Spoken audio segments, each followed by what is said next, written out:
Hey, friends! Just so you know, we enjoy the swear word and we rely on good old fashioned humor to get through some seriously dark subject matter.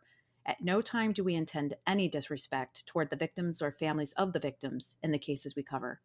Also, be sure to listen to the end for a few palate cleansing bloopers to reset your mindset. And with that, we thank you for listening and we hope you enjoy.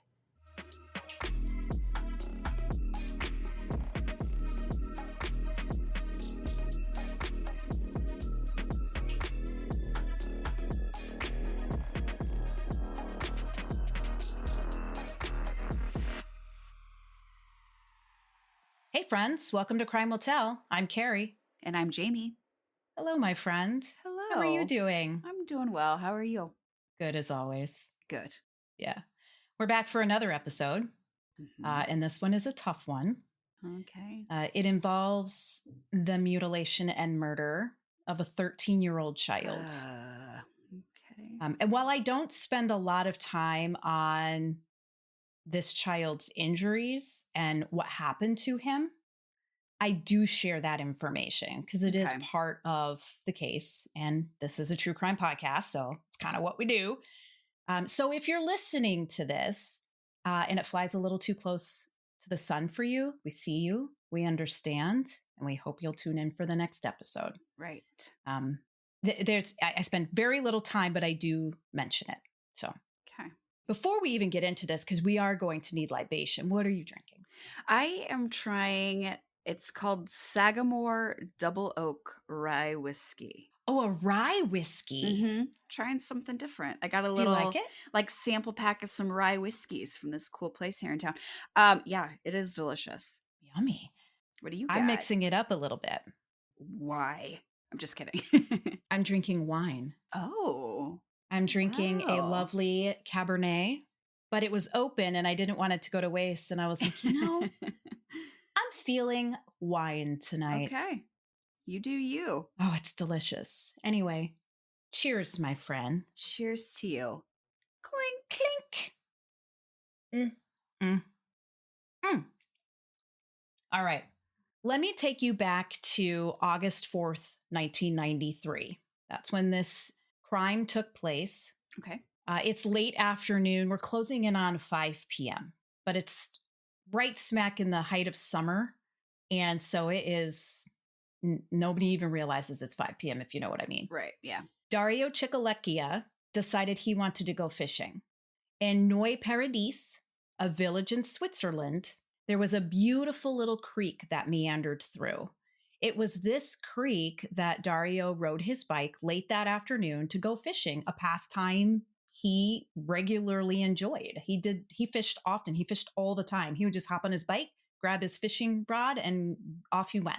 Nice. Dario was 13 years old. He was in that awkward tween phase, if you will. He wasn't a boy anymore, certainly wasn't a man, certainly not yet physically strong enough to hold his own if his life were in danger. I have no idea what the culture and day-to-day living was like in Neu Paradis in 1993, but I'm guessing Dario had little to no fear or anxiety in him when he set out that day alone to go fishing at a nearby remote creek. He was male, and unlike females, males don't usually have to worry about their safety. Usually. Right.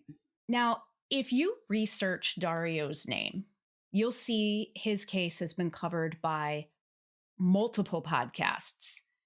Forensic Files covered it in season 2, episode 12, titled Micro Clues. So Dario's case has been covered. There are articles about his case. It has been scrutinized and compared to other missing children's cases, I believe, because it was unusual back in 1993 for a boy to end up the way females usually do in true crimes. Yeah. I'd argue it's still unusual today. Right. The vast majority of true crimes usually involve a female victim. And yet, Dario's case isn't all that well known. It's sad, though, that 32 years later, here we are, and we haven't really made any notable strides in keeping our young population safe, regardless of gender. Right. Yeah. So I wanted to give Dario's memory another voice to showcase that even if you think it cannot happen to you or someone you love, be aware of your surroundings. Take precautions to stay as safe as you possibly can while you're living your life. You don't want to be holed up inside. What good Right. is that? But But be vigilant when you're be vigilant. out and Yes. about. Because this happened in a picturesque, quaint little village in Switzerland. Fucking Switzerland. The one country that has a well known metaphor because of its long-standing peaceful existence. Right, The yeah. metaphor is like, well, don't get me involved. I'm Switzerland here. We're Do you know what I peaceful. mean? Peaceful. If something like this can happen in lovely Switzerland, it can surely happen anywhere, even in our small town. And despite the 1993 of it all, the smallest, tiniest of forensic evidence is what solved Dario's case. Oh, wow. Okay. It's fascinating. Dario Cicolecchia was born on the 9th of November, 1979 in Switzerland. At the time of his death, he lived in Neu Paradis with his parents. Getting any information on his childhood, his parents, if he had siblings, what he liked to do, what kind of kid he was, what his aspirations were, you name it, was basically non existent, unfortunately. I wasn't able to get hardly anything. Yeah. I mean, when you don't have a Facebook page and Instagram and all that stuff, it's hard to get a good read on what kids were up to. Yeah. And this was in Switzerland, so a lot of my resources were translated, which yeah, that was funny. I'm sure. Where Dario lived at the time of his death, like I said, Neu Paradis, is situated in northern Switzerland, up by its border with Germany. Okay. And in 1993, there were less than 230 residents. Wow. So that's why I'm saying, like, if something like this can happen to a male in a little tiny village in the lovely, peaceful country of Switzerland, it can happen to anyone, anywhere. Right. I'm sure everyone knew everyone. I'm sure families may have lived there for generations. I'm sure it was probably very hard for the youth of the village to get away with anything, because everybody knew everybody. And if somebody was up to something, I'm sure they would be like, I'm going to tell your father. I know where you live. He's my cousin. And even still, murder happened more than once. So by nightfall on August 4th, 1993, when Dario still hadn't returned home from fishing, his mommy contacted the police and filed a missing persons report. Okay, good. Now, one thing I didn't see in my research was them getting turned away from the police because they had to wait 24 hours to file a missing persons report. Did they run away? They're probably just hanging out with friends. Yeah. And maybe it was because there were only like 230 residents, so everybody knew everybody, and people knew Dario wasn't the type of kid that would just disappear on his own. And if you're an officer in that small of a town, you probably don't have a whole lot fucking going on. That you're like, cool, I'll go look for a kid. Sweet. Oh, thank God somebody's missing. Now I can do something. I was just eating cheese and crackers at my desk. As the investigation into Dario's whereabouts got underway, his bike and the swim trunks he had been wearing that day were discovered lying on the ground by the creek where he said he was going to go fishing. Further downstream, police located the t-shirt he had been wearing, but there was no sign of Dario. So this area in Switzerland is fucking stunning. It is literally a postcard. It's peaceful. It's idyllic. It's a great place to raise a family, to live, work, play, very juxtaposed against the sight of more than 100 policemen and volunteers out searching for Dario. Is there something? Yes, there is. It's the fucking neighbor who, the second I sat down to record, decided, you know what? Now's a good time to go outside and play basketball in the driveway. Oh, okay. It's lovely. I mean, I could open the window and say, hey, knock it off. I'm trying to record. I'm guessing that wouldn't go over well. Probably not. Even an army unit joined in the search. Helicopters were used over the waterways. Dogs were used in the fields. The community banded together in the search, and still no sign of Dario. Investigators set up a dam in the Mühlbach Creek where Dario had gone fishing. They used this dam to dredge the creek bed in search of any physical evidence, but they weren't able to find anything that directly tied back to Dario or where he might have gone or if somebody may have taken him. Dario's parents, the village of Noi Paradis, are full of fear and dread and anxiety now. The reality that something terrible has happened to Dario has become inescapable by late that evening. Right, yeah. 2 days later, their dread was realized when Dario was finally located. His body was dumped in a cornfield near Dorflingen, about a 5-minute drive from Noi Paradis, literally on the border between Switzerland and Germany. His body had been discovered by 2 young women who were out for a nighttime walk with their doggie. I think they were out, like it was that time of evening where it was the last time you take your dog out to go to the bathroom before it was bedtime. They were walking on a path that ran alongside the cornfield when they noticed a pool of blood on the ground. A few feet beyond that, in the cornfield itself, they saw Dario's bloody body. The women contacted police and shared what they had discovered, and Police Chief Josef Turk sent a police officer to investigate their discovery, poor soul, who confirmed, yep, there is indeed a dead body of a male in this cornfield.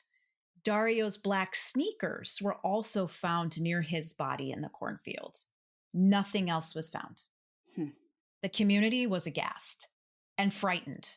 Parents weren't letting their children out of their sights. No more playgrounds, no more bike riding, no more walking to or from school. Every parent saw their child's face in Dario's. People became easily suspicious of neighbors, randos that maybe they haven't seen before. And with that, stranger danger became an everyday part of life now. Right, yeah. An autopsy was performed on Dario's body, the outcome of which was very disturbing. Dario had been viciously sexually mutilated. He had several visible cuts and bruises on and around his genitals.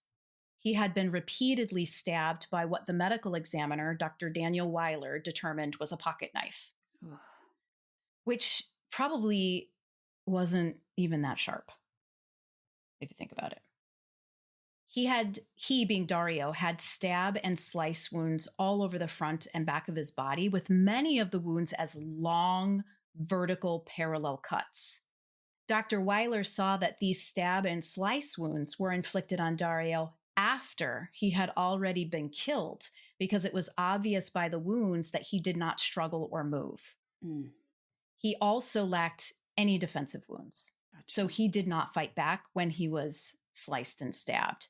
The pool of blood on the ground that first was noticed by the 2 women walking their dog, it was between the footpath and the cornfield where Dario's body was found. That pool of blood wasn't large enough to intimate that Dario's heart was still pumping when the killer had stabbed and sliced him. So to Dr. Weiler, he was like, because he was the medical examiner that arrived on scene and assessed what was going on with Dario's body. He determined, okay, this isn't the primary crime scene. This is not where Dario was killed, but this is where Dario's body was mutilated with the pocket knife. And that's where that pool of blood came from. Now, when I say pool of blood, most people probably picture like, you know, a linoleum floor or a hardwood floor or whatever, and there's a pool of blood there. Yeah. This was on the ground outside. So it was blood that had saturated into the ground that looked like a big pool, but it had already saturated into the ground. So it made it look like it was a lot more than it really was, which is how Dr. Weiler was like, yeah, he was already, thankfully, he had already passed on by the time the pocket knife was used. Gotcha. Okay. Dr. Weiler also found water and a lot of mud in Dario's lungs. Ooh. Which is devastating. Yeah. And this told him that Dario had been drowned in a shallow body of water because he would not have had that much mud in his lungs. Right, yeah. If his face was shoved in a body of water where there was a lot more room between the surface of the water and the creek and the bed, and the bed of the water or the creek bed. Aside from his sneakers, that were found near his body. No other forensic evidence was found on or around Dario's body. No hairs, no fibers, no semen, no any other item that might give clue to who was responsible for his death or maybe where that person might be. Pocket knife also was never found. Mm. As part of the autopsy, Dr. Weiler swabbed the inside of Dario's cheek to collect any potential forensic evidence that could lead to his killer. Now, when I read this, my first initial thought was, oh my God, that's brilliant. Well done, Dr. Weiler. And then my next thought was, oh, I know why he's swabbing the inside of his cheek. Mm. If Dario was sexually assaulted, he may have been forced to perform oral sex Right. on his perpetrator. And then if that were the case, maybe Dr. Weiler could find semen in his mouth. Oh, this poor child. When he examined the cheek swab under a microscope, he found that there were what are called diatoms inside Dario's mouth. School time. Mhm. Diatoms are tiny microscopic algae organisms that live in water mostly, but they can also be found on like moist rocks, think like by waterfalls or the edge of a lake or any body of water. Okay. And they can also be found in mud and soil, depending on how wet or hydrated, I guess, the mud and soil is. Diatoms are kind of a big deal. Okay. Okay. They account for about 25% of all photosynthesis that takes place globally. Damn. These little itty bitty tiny microscopic algae organisms, 1/4 of all photosynthesis that takes place day in and day out for the rest of time is by these guys. Wow. There are more than 15,000 species of diatoms on the planet, with more than 3,000 different species of diatoms in Switzerland alone. Wow. Another reason why diatoms are a big deal is that they hold the history of past environmental conditions in water and marine environments as far back as tens of thousands of years, Damn. which can be very helpful for and revealing to scientists if they're studying these things to get information. Right. Yeah. Yeah, they're Pretty like a time travel box, if you will. Yeah. Dr. Weiler got excited and hoped that perhaps the diatoms he found in Dario's cheek swab would help identify where exactly he had been killed. Wow. When Dario's black sneakers were analyzed for forensic evidence, diatoms were discovered on the surface of the sneakers as well. Okay. Dr. Weiler then connected with Dr. Joachim Hurleman. Joachim Hurleman is an expert in diatoms. And so Dr. Weiler was like, we could really use Dr. Hurleman's expertise in isolating the exact body of water Dario had been drowned in by comparing the diatoms found in his mouth and on his sneakers with the diatoms in the various shallow bodies of water in the area.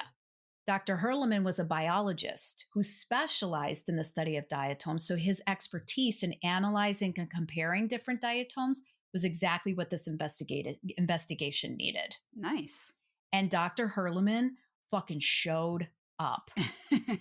His analysis of the diatoms found in Dario's mouth and on his sneakers identified one dominant species of diatom called Fragillaria pinnata. Fragillaria pinnata is a freshwater species of diatom usually found attached to sand grains in slow-moving water. Dr. Hurleman then set about comparing this dominant species to the over 3,000 species found in the surrounding bodies of water in the area they suspected that Dario had been actually killed. And after what probably felt like 1,000 fucking years, he was able to narrow down to only one body of water that had the Fragillaria pinnata species as its dominant species. Wow. It was the same creek where Dario had gone fishing and where his bike and swimming trunks had been found. So while all the evidence, circumstantially was like, oh yeah, he went fishing here, his bike and his swim trunks are here, his t-shirt was found just downstream, it's shallow, it's totally where he was killed. There's a bunch of creeks and bodies of water there. So Mm, they couldn't just make that assumption because they also wanted to make sure that once they had the primary crime scene, they could forensically analyze it and get volunteers out there to really investigate the area to see if they can find any other evidence. nice. Okay. So going off a hunch didn't make any sense with the amount of effort it would take. Do you know what I Right. mean? Yeah. Meanwhile, investigators were busy investigating. Many people were questioned, like more than 200 people in Damn. Switzerland and Germany were questioned. So the whole town. Yes, Okay. yes. Dario's family was intensely investigated. No one was off limits. Investigators alerted Interpol to the case because in Europe, going from country to country is just like here in the United States, going from state to state. Right. Yeah. So Interpol is very crucial when you have multiple countries that could potentially be involved. Interpol is an intergovernmental organization. It's headquartered in France and it helps police in 196 member countries work together to share information and fight crimes. Mm, okay. So the Swiss police, they alerted Interpol. They're like, hey, we got this fucking situation going on and it's right by the Germany border. We're guessing that there are other countries probably going to be involved here. Right. District Attorney Peter Newcomb, who, according to an August 15th, 2019 article written by Romina Loliva from the Schaffhauser AZ local newspaper, was a young investigating judge at the time of Dario's murder. He was the first to arrive at the site where Dario's body had been found. Quote, because I live in Buchteln, I was there before the police. Cases involving children are always special, but such a murder goes through the marrow and bones. The nights were short, the stress was great, the pressure to deliver results as quickly as possible was enormous. Hardly any usable traces had been found to reconstruct the course of events. Everything imaginable has been examined. We couldn't afford to make any mistakes. Mm, They pursued every lead, every thread, every theory, no matter how outlandish. They let the investigation guide them. They actually did a really, really good job with this. They investigated mafia ties since the Cicolecchia family was of Italian descent. mm, They investigated a well known rabble rouser that lived in the area. His name was Eric, because he parked his van near where Dario had been found. They did not care how crazy it seemed. They investigated it. nice. And they were all dead ends. Mm, So Peter Newcomb said that this case was actually very difficult for even the most seasoned investigators that were on the case. wow. It was heartbreaking. Yeah. It's heartbreaking. 3 months after Dario was killed, Interpol contacted Swiss police and shared that they might have a possible lead. In Normandy, in the province of Calvados, a young hitchhiker, I believe he was around 21 years of age, he had been assaulted and almost killed by the driver that had picked him up. The perpetrator had been caught and arrested in France.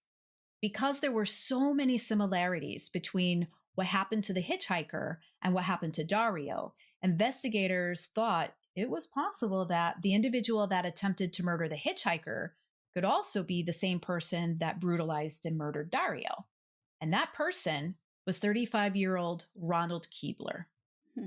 a psychiatric nurse from Schaffhausen, Oh, the same area where Dario lived. wow. Okay. A psychiatric nurse. Hold on to that one. Okay. After he was apprehended, Keebler told authorities that he had traveled to France to take his own life. When he was questioned about the murder of Dario Cicolecchia, he denied that he had anything to do with Dario's murder and claimed that he had only been aware of it from reading the local newspapers. Okay. This Roland Keebler dude was a very troubled and disturbed individual. Like many who engage in shitty and catastrophic behavior toward others, Keebler has a history of unchecked mental illness. Hmm. By his own account, he was plagued with deviant sexual desires toward young boys when he himself was still a young boy, and he often fantasized about acting out his desires. Now, before we go any further, I just want to say, I feel like Keebler is one of those people where he was born that way. Okay. Because when he was 7, 8, 9 years old, before you even hit puberty, mostly, he was having deviant sexual desires towards other kids his age that were Wow. boys. And he knew it was wrong. He knew that wasn't right. And he pushed it, squashed it down as much as he could. Hmm. I think Keebler was failed. Okay. It doesn't make what he did. No, but still. It's not a excuse or a reason, but I think he was failed. And I wonder if Keebler had received the help and the oversight that he clearly needed when he was 5, 6 years old, maybe Dario would still be alive. Right. Keebler was born in Schaffhausen, which is the same area that Dario lived, in 1958. He was divorced. He had been divorced several times, lots of failed marriages. He had a 5-year-old daughter at the time of his capture. His parents were still alive and living in Schaffhausen. Aside from his own admission of his demented fantasies about sexually dominating prepubescent boys, he seemed to have lived a life out of the public eye until he was finally caught in France. We know he had advanced education and was a certified nurse, specializing in psychiatric care for individuals who had serious mental health issues and Yeah. needed to be medically and pharmacologically cared for. Mm-hmm. Acquaintances described Keebler as, quote, decent and inconspicuous. Oh. Yeah. He didn't have many friends, if any at all. And mostly he just kind of kept to himself. He was kind of a loner. He didn't really, honestly, the one adjective that comes to mind is he was boring Hmm. in general. He was boring. If I can give him a shred of credit, he worked really hard until he couldn't do it anymore to shove down his desires. Right. Later, during the trial for Dario's murder, he did share details about his childhood, about his addiction to alcohol and pills in that attempt to escape from all these sexual, grotesque fantasies he had about young boys. Because this wasn't just about having sex with young boys, this was about viciously controlling and forcing sex on young boys. Right. Yeah. Those were his deviant sexual fantasies. Hmm. Like I said, he had been married and divorced several times. This was something that he shared during the trial. He made several attempts on his life. Really? Several attempts tells me he was crying out for help Right. that he didn't get. He claimed that he didn't hunt for his victims. They were chance opportunities that he couldn't pass up when the voices in his head told him he needed to kill them. Hmm. Some believed him, some didn't. Some felt that he was saying all of this stuff to be dramatic in an attempt to, I don't know, like sway the outcome of whatever he might get Right. Yeah. at the end of the trial. Ugh. For Keebler himself, it seemed he didn't really care what people believed. Hmm. He didn't care. He probably knew that he was just kind of messed up and had tried to like hide it and run from it for so long that I imagine at that point he was just kind of defeated. Like, He probably yeah. didn't have the strength to continue running from it. After a while, the Yeah. cumulative effort to like shove something like that down deep inside, it's like a dam with the pressure of the water becomes too great and it eventually breaks. Yeah. And I think that's what happened with him. Hmm. Dr. Weiler, the medical examiner, asked investigators to examine Keebler's car. So after Keebler was in custody and, the Swiss police had a chance to get him back into Switzerland, get his car, Dr. Weiler was like, hey, can you guys examine his car? Specifically, if you could examine the gas and brake pedals, the carpet on the front passenger and driver's side. If you see pictures, it didn't look like he actually had floor mats. It was the actual carpet. And then Dr. Weiler wanted them to examine the carpet that was in the trunk. Hmm. And he said, "Hey, can you get those things out? Because I want Dr. Hurleman to also examine these items to see if there are diatoms present. Right. Yeah. And if the same diatoms were found inside Keebler's car as were found inside Dario's mouth and in the creek where Dario was drowned, this would be the smoking gun investigators and prosecutors needed to say, nope, definitively, Keebler is directly connected and tied to Dario's murder. Yeah. Yeah. The Swiss police did this, and when Dr. Hurleman examined the evidence, he found the very same species of diatoms, Fragillaria pinnata, on the gas and brake pedals and on the carpet in the trunk, Wow. specifically on the right side, which Mm. is where Dario's body, we will learn later, was put because there was a box in the trunk on the left side. Mm. So there was also diatoms present on Keebler's shoes Wow. when they examined his shoes. Hmm.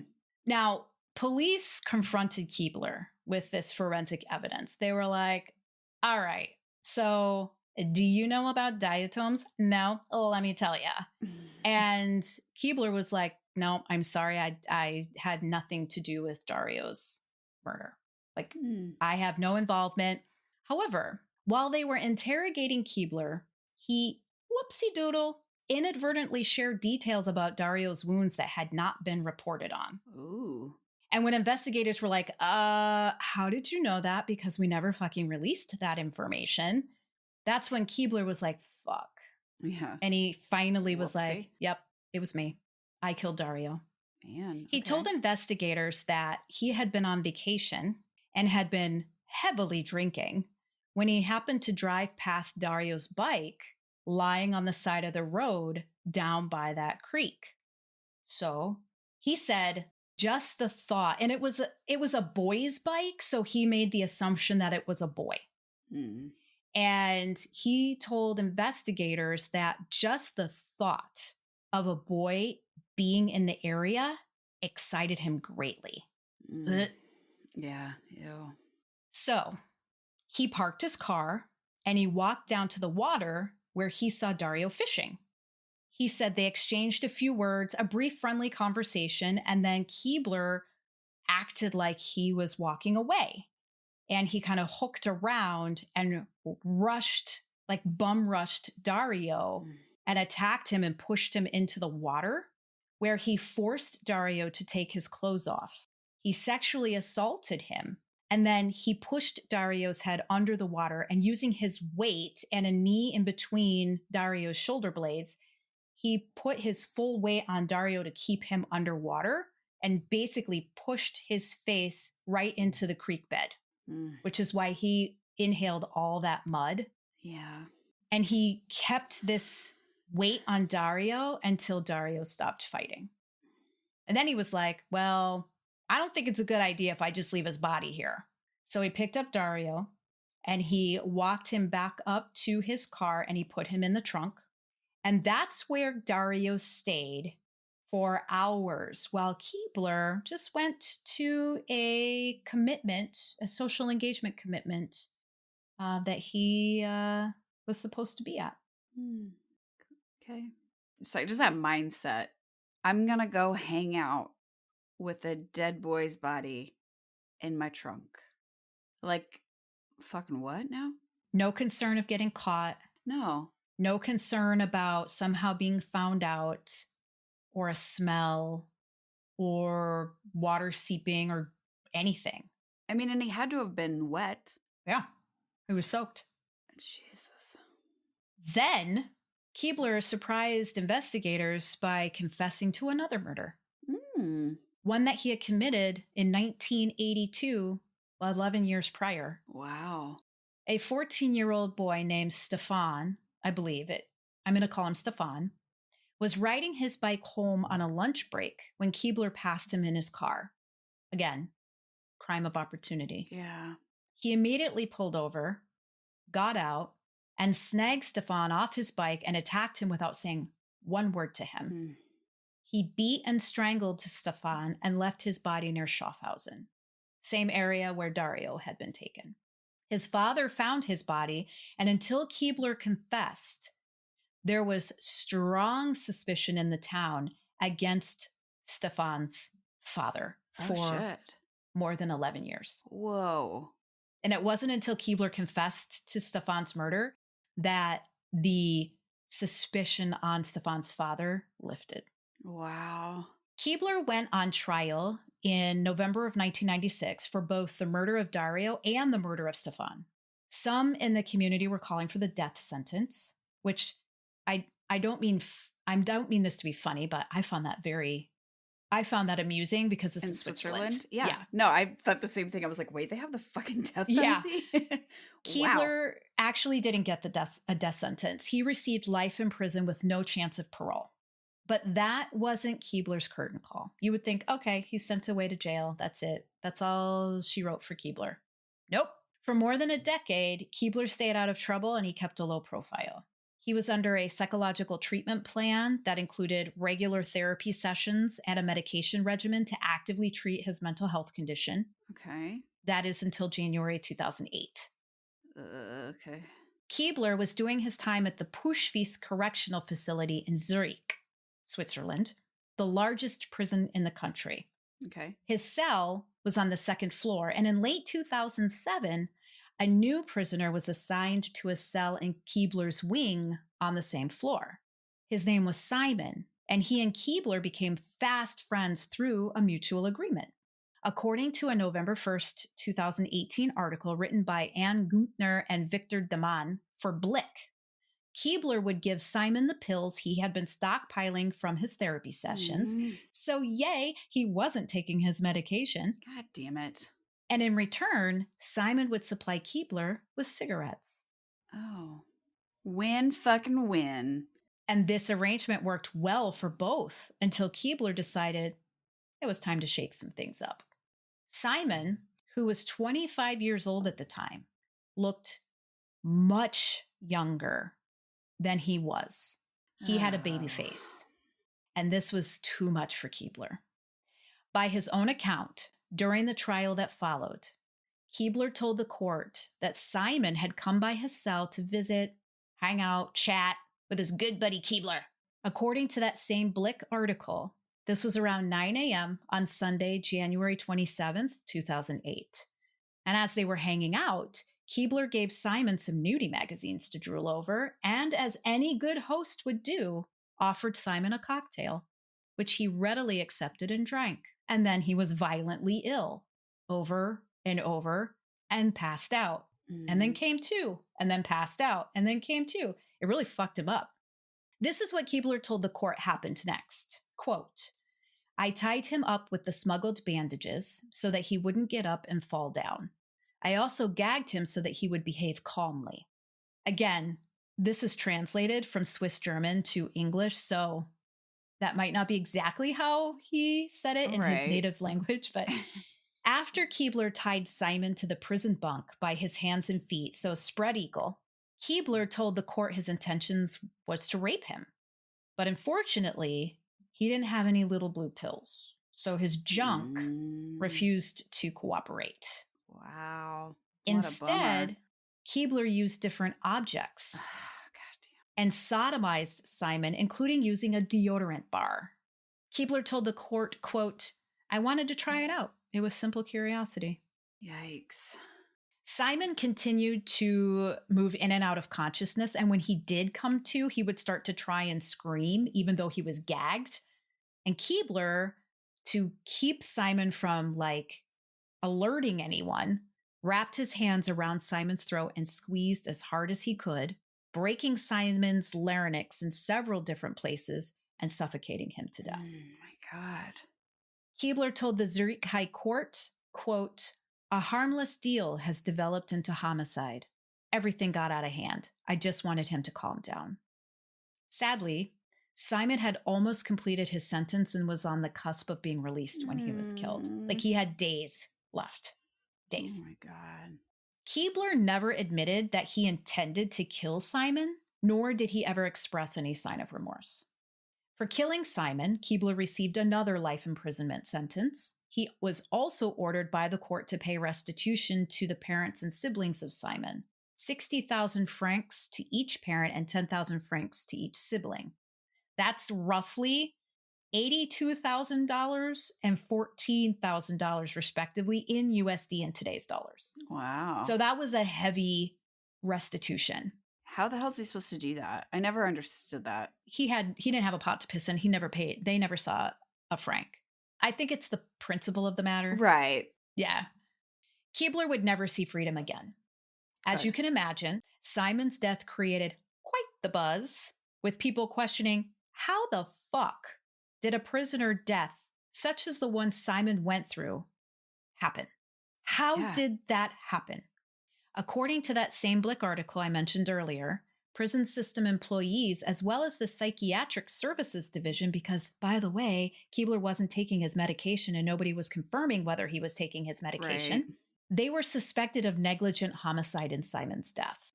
It came to light that Keebler had been sexually harassing Simon prior to killing him, and yet nothing was done to protect Simon, and this sexual harassment was well known.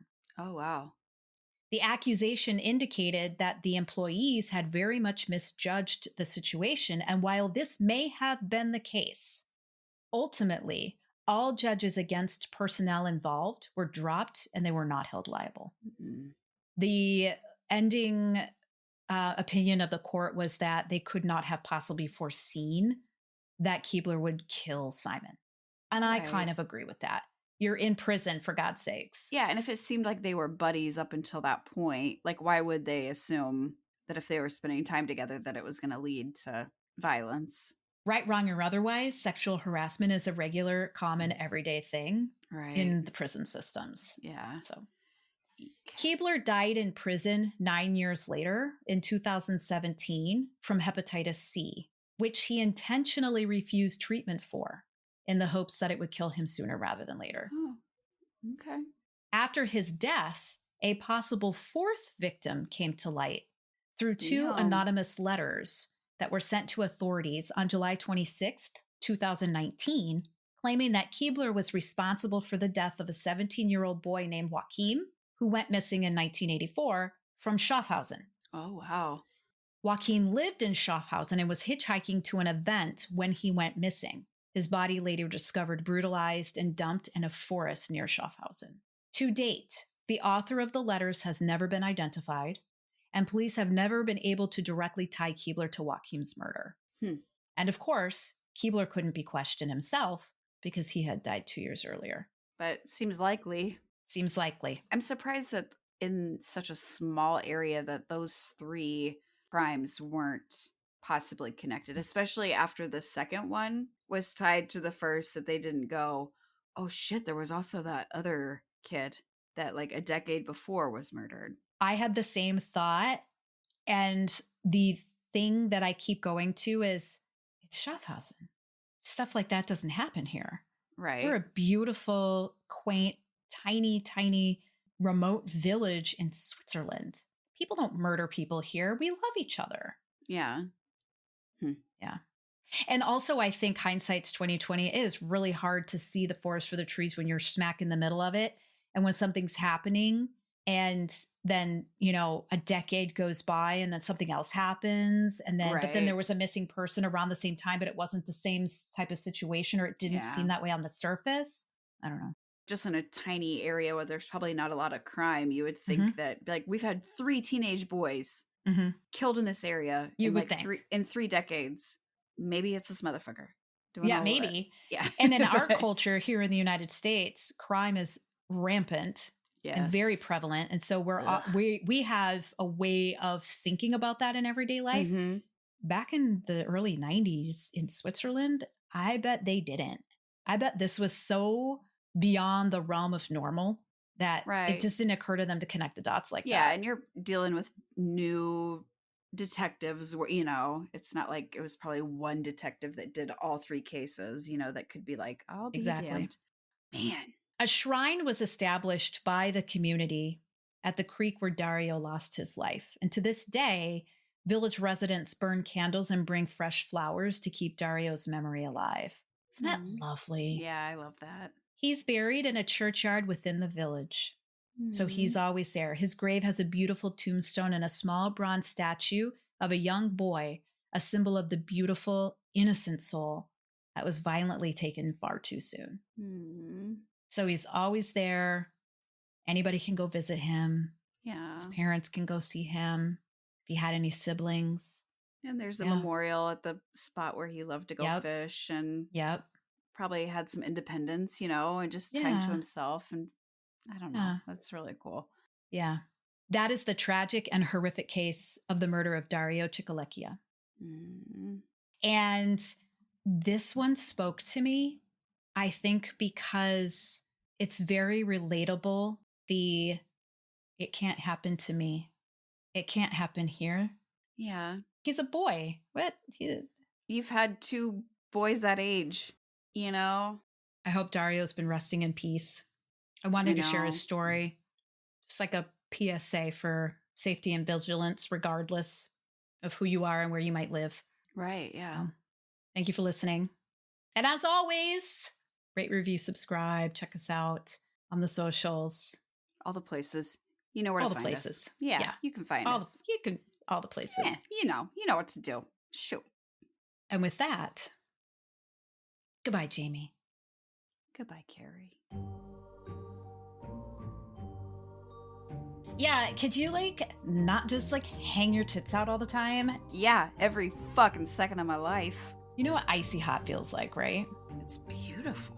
Beautiful. Okay. Just drinking my urine sample over here. How fun. You're in there like swimwear. Yikes. Get in the closet. You want me to? Do you have a BB gun? Do you want to stop this?